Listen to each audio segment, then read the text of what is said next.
உலக அளவுல diabetes percent ஜாஸ்தியா இருக்க நாட்டுல நம்ம இந்தியா எத்தனாவது இடத்துல இருக்கு தெரியுமா? வருஷம் டயபிட்டிஸ் பெர்சன்ட் எண்ணிக்கை நம்ம நாட்டுல எத்தனை பர்சன்ட் இன்க்ரீஸ் ஆகும் தெரியுமா? ஜப்பான், வியட்நாம், சவுத் கொரியா எல்லாம் அவங்க மொத்த பாப்புலேஷன்ல வெறும் 3% தான் டயபிட்டிஸ் பேஷண்ட் இருக்காங்க. அது எப்படி? நல்லா சிந்திச்சு பாருங்க. நம்ம தாத்தா பாட்டி காலத்துல இவ்வளவு டயபிட்டிஸ் பேஷண்ட் இருந்தாங்களா? இப்ப பார்த்தா கவர்மெண்ட் ஹாஸ்பிட்டல்ல நம்ம மக்கள் டயபிட்டிஸ் டேப்லெட் வாங்குறதுக்காக கியூல நிக்கிறாங்க.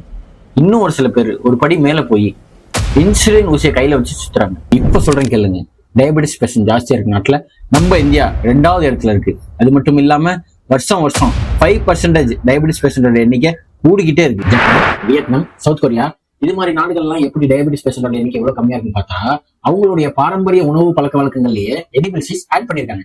ஆனா நம்ம ஊர்ல எடிபிள் சீட்ஸ் சாப்பிடுறது இப்பதான் 2020ல ட்ரெண்ட் ஆயிடுது. ஆனா நம்ம பாட்டன் மூட்டன் முப்பாட்டன் எல்லாம் அப்பையில இருந்து எதிர்ப்பு சீட் சாப்பிட்டு இருக்காங்க. அதனாலதான் அந்த காலத்துல டயபிட்டிஸ் பிரச்சனை ரொம்ப கம்மியா இருந்திருக்கு. ஆனா இப்போ நம்ம அதெல்லாம் விட்டுவிட்டு கண்ட ஜங்க் ஃபுட்ஸையும் சாப்பிடறதுனால கவர்மெண்ட் ஹாஸ்பிட்டல்ல கியூல நிக்கிறோம். சோ நான் என்ன சொல்றேன்னா, ஜங்க் ஃபுட்ஸ்க்கு பதிலா நம்ம டயட்ல எடிபிள் சீட்ஸ் ஆட் பண்றோம், டயபிட்டிஸை வேரோட அழிக்கணும்.